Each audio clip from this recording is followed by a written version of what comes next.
کہ مجھے رسول اللہ نے حکم دیا ہے کہ صورت برات کا اعلان میں وہاں خود جا کر بزبان خود وہاں پہ صورت برات کا اعلان کروں۔ تو اس کے بعد اس حدیث کے مطابق یہ دونوں حضرات یعنی حضرت ابو بکر صدیق اور حضرت علی المرتضیٰ دونوں مکہ کی طرف روانہ ہو گئے، اور وہاں جا کر حضرت علی المرتضیٰ نے صورت برات کا اعلان کیا۔ جب وہ اعلان کرتے کرتے تھک جاتے تو انہی کلمات کا اعلان حضرت ابو بکر صدیق کرتے۔ میرے دوستو، یہ ایک اور حدیث ہے جو النسائی میں دی ہوئی ہے۔ اس کے خصائص علی کے چیپٹر میں اس کا نمبر ہے 76۔ اس حدیث کے راوی ہیں حضرت علی المرتضیٰ۔ حضرت علی المرتضیٰ رضی اللہ تعالیٰ عنہ فرماتے ہیں کہ ایک دفعہ رسول اللہ صلی اللہ علیہ وآلہ وسلم نے حضرت ابو بکر صدیق کو صورت برات دے کر مکہ معظمہ بھیجا کہ وہاں جا کر اس کا اعلان کرے، اور اس کے تھوڑے عرصے کے بعد رسول اللہ صلی اللہ علیہ وآلہ وسلم نے مجھے بلایا اور مجھے حکم دیا تو وہاں جا کر صورت برات کا اعلان بزبان خود کرو۔ تو حضرت علی المرتضیٰ فرماتے ہیں میری ملاقات حضرت ابو بکر کے ساتھ راستے ہی میں جوفہ کا مقام پر، تو میں نے رسول اللہ صلی اللہ علیہ وسلم کا خط مبارک حضرت ابو بکر صدیق کو دیا، تو اس پر حضرت ابو بکر صدیق نے وہ صورت برات والی کتاب میرے حوالے کر دی اور آپ افسردہ ہو گئے، اور اسی افسردہ حالت میں حضرت ابو بکر صدیق واپس رسول اللہ صلی اللہ علیہ وآلہ وسلم کی خدمت میں چلے گئے، اور وہاں جا کر پوچھا کیا یا رسول اللہ میرے بارے میں کوئی وحی نازل ہوئی ہے؟ تو رسول اللہ صلی اللہ علیہ وسلم نے فرمایا نہیں، مجھے حکم ہوا ہے کہ یہ کام میں خود کروں یا میرے خاندان میں سے کوئی فرد کرے، کیونکہ یہ کام میرے یا میرے خاندان کے کسی فرد کے علاوہ کسی اور کے لیے مناسب نہیں ہے کہ یہ پیغام وہاں لے کر جائے۔ میرے دوستو، ایک حدیث ہے، یہ بھی النسائی میں ہے، اس کے خصائص علی کے چیپٹر میں اس کا نمبر ہے 74۔ اس کے راوی ہیں حضرت ابن جنادہ السلولی۔ حضرت ابن جدادہ رضی اللہ تعالیٰ عنہ فرماتے ہیں کہ رسول اللہ صلی اللہ علیہ وسلم نے فرمایا علی مجھ سے ہے، میں علی سے ہوں، اور میری ذمہ داری میرے اور علی کے علاوہ اور کوئی نہیں ادا کرے گا۔ فرمایا کہ علی مجھ سے ہے، میں علی سے ہوں، اور میری ذمہ داری میرے اور علی کے علاوہ کوئی نہیں ادا کرے گا۔ میرے دوستو، ایک حدیث ہے، یہ بھی النسائی میں دی ہوئی ہے، اس کے خصائص علی کے چیپٹر میں اس کا نمبر ہے 38۔ اس کے راوی ہیں حضرت زید بن ارقم۔ حضرت زید بن ارقم فرماتے ہیں کہ صحابہ کرام کی ایک جماعت کے گھروں کے دروازے مسجد نبوی کی طرف کھلتے تھے، تو رسول اللہ صلی اللہ علیہ وآلہ وسلم نے حکم دیا کہ علی کے علاوہ تمام دروازے مسجد کی طرف کھلنے والے ان کو بند کروا دیا جائے۔ تو اس پر کچھ لوگوں نے باتیں کی۔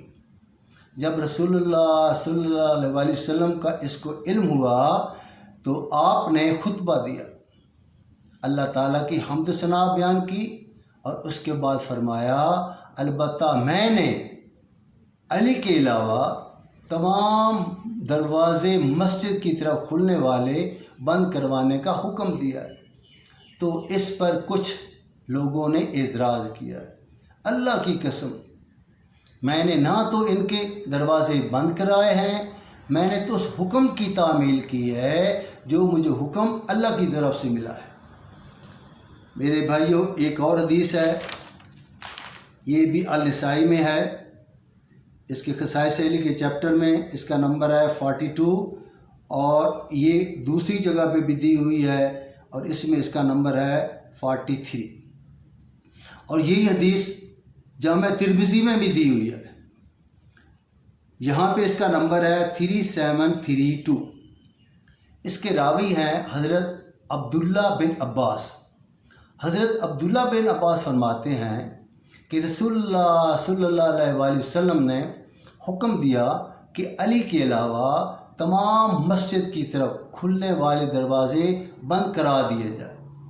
آگے مزید حضرت عبداللہ بن عباس فرماتے ہیں کہ علی کے علاوہ تمام دروازے مسجد کی طرف کھلنے والے اس لیے بند کروائے گئے تھے کہ وہ حالت جنابت میں مسجد میں داخل ہوتے ہیں اور وہاں سے گزرتے ہیں۔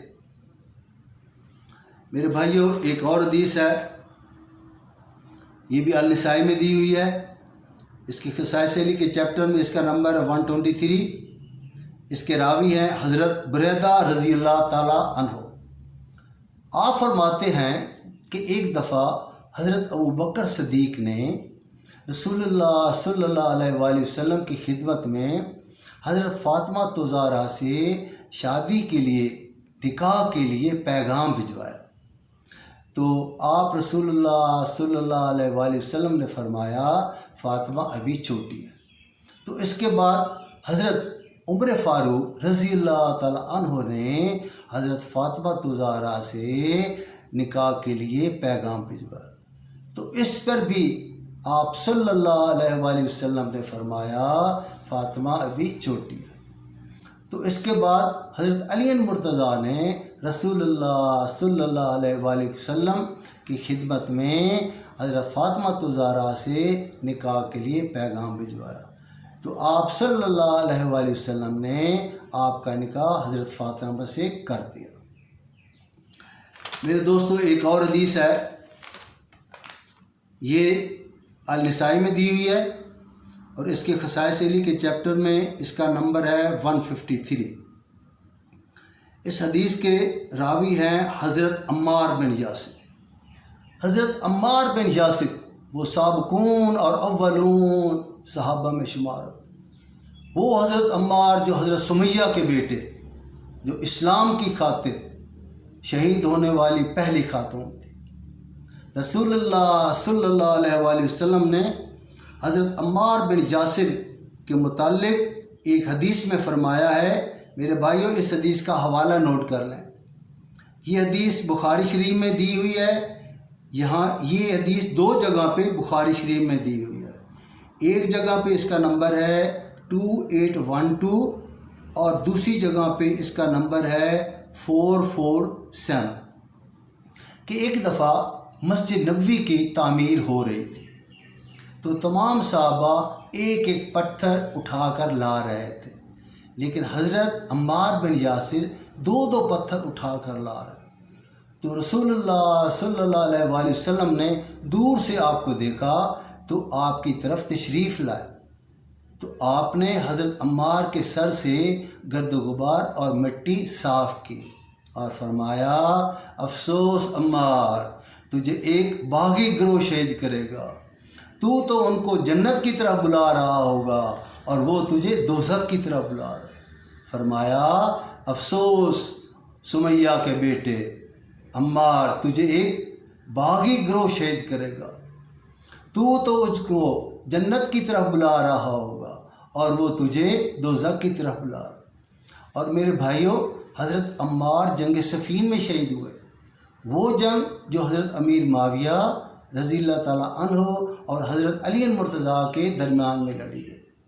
یہ حضرت عمار حضرت علی مرتضیٰ کے مشیر خاص تھے۔ جب حضرت عمار جنگ صفین میں شہید ہوئے تو میرے بھائیوں اس کے بعد میں اگلی حدیث کا حوالہ دیتا ہوں اور اس کی شہادت کے بعد اس کا بیان کرتا ہوں۔ میرے بھائیوں یہ ابھی حدیث نوٹ کر لیں، جو میں ابھی حضرت عمار کے متعلق حدیث بیان کروں گا اس کی شہادت کے بارے میں، وہ حدیث نوٹ کر لیں۔ یہ مسند احمد میں دی ہوئی ہے، اس میں اس کا نمبر ہے 17813، اور یہ حدیث ایک اور جگہ پہ بھی اسی کتاب میں دی ہوئی ہے، یعنی مسند احمد میں اس کا نمبر ہے 17811۔ اس میں رسول اللہ صلی اللہ علیہ وسلم فرماتے ہیں جب حضرت عمار جنگ صفین میں شہید ہوئے تو حضرت عمرو بن حزم رضی اللہ تعالی عنہ حضرت عمرو بن عاص کے پاس تشریف لائے حضرت عمرو بن عاص رضی اللہ تعالیٰ عنہ حضرت معاویہ کے مشیر خاص تھے، بلکہ آپ یوں سمجھیں کہ آپ کی فوجوں کے سپہ سالار تھے۔ جب حضرت عمار جنگ صفین میں شہید ہوئے تو حضرت عمرو بن حزم حضرت عمرو بن عاص کے پاس تشریف لائے تو آپ کو بتایا کہ حضرت عمار شہید کر دیے گئے ہیں۔ جب حضرت عمرو بن عاص نے یہ سنا تو وہ گھبرا کر اٹھے اور مسلسل انا للہ و انا الیہ راجعون، انا للہ و انا الیہ راجعون پڑھتے ہوئے حضرت امیر معاویہ کی خدمت میں حاضر ہوئے۔ تو حضرت امیر معاویہ نے ان کو گھبرایا ہوا دیکھ کر فرمایا، اے عمرو کیا بات ہے، کیا ہوا؟ تو حضرت عمرو بن عاص نے فرمایا، حضرت عمار بن یاسر شہید کر دیے گئے ہیں۔ تو اس پر حضرت معاویہ نے فرمایا، حضرت عمار شہید کر دیے گئے ہیں تو کیا ہوا؟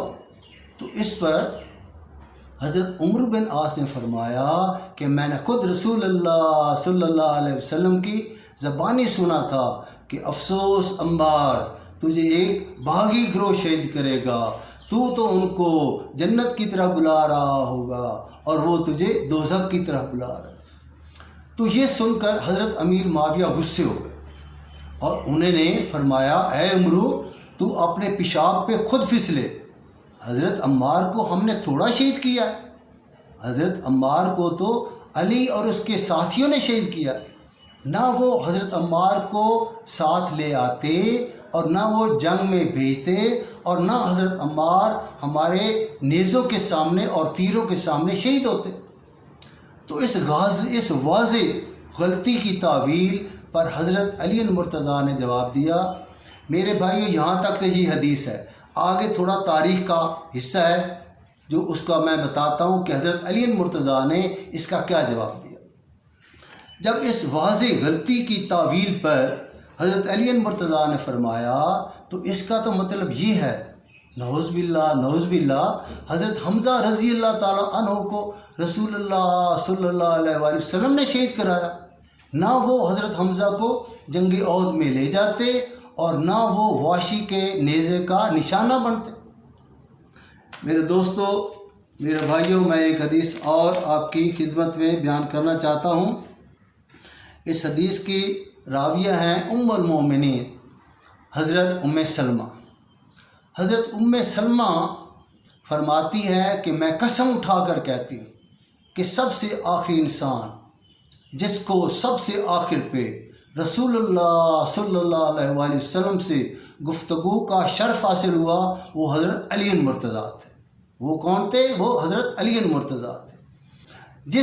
فرماتی ہیں جس صبح رسول پاک صلی اللہ علیہ وآلہ وسلم اس دنیا فانی سے ریلت فرما گئے تھے، اس صبح تھوڑا عرصہ پہلے رسول اللہ صلی اللہ علیہ وآلہ وسلم نے حضرت علی مرتضیٰ کو ایک کام کے لیے بھیجا ہوا تھا، اور اس کے بعد رسول پاک صلی اللہ علیہ وآلہ وسلم 3 بار پوچھ چکے تھے، کیا علی آ گئے ہیں؟ کیا علی مرتضیٰ آ گئے ہیں؟ کیا علی مرتضیٰ آ گئے ہیں؟ حتیٰ کہ حضرت علی مرتضیٰ سورج طلوع ہونے سے پہلے رسول اللہ صلی اللہ علیہ وآلہ وسلم کی خدمت میں حاضر ہو گئے۔ تو ہم یہ سمجھیں کہ آج حضرت علی مرتضیٰ نے کچھ خاص بات رسول اللہ صلی اللہ علیہ وسلم سے کر رہے ہیں، تو ہم ساری امت ازواج المطہرات جو ہم رسول اللہ صلی اللہ علیہ وسلم کی تیمار داری کے لیے حضرت عائشہ صدیقہ کے حجرے میں اکٹھی بیٹھی تھی، ہم حجرے سے باہر چلے گئے اور میں سب سے آخر جانے والوں میں سے تھی۔ جب میں آخر میں چلی گئی اور دروازے کے پاس پہنچی تو میں نے دیکھا کہ حضرت علی مرتضیٰ رسول اللہ صلی اللہ علیہ وآلہ وسلم پر جھکے ہوئے تھے، اور رسول پاک صلی اللہ علیہ وآلہ وسلم حضرت علی مرتضیٰ سے کچھ راز و نیاز کی باتیں فرما رہے ہیں۔ میرے دوستو، میرے بزرگوں، میں انشاءاللہ اپنا دوسرا بیان جو بیان نمبر 4 ہوگا وہ حضرت فاطمہ الزہرا اور حضرت امام حسین اور حضرت امام حسن کی شان میں، کے فضائل میں حدیث کی روح سے بیان کروں گا۔ اب میں آپ سے اجازت چاہتا ہوں۔ وما علینا الا البلاغ المبین، وصلی اللہ علیہ تعالیٰ خیر خلقہ محمد وآلہ وصحبہ اجمعین وسلموا تسلیما کثیرا کثیرا برحمتک یا ارحم الراحمین۔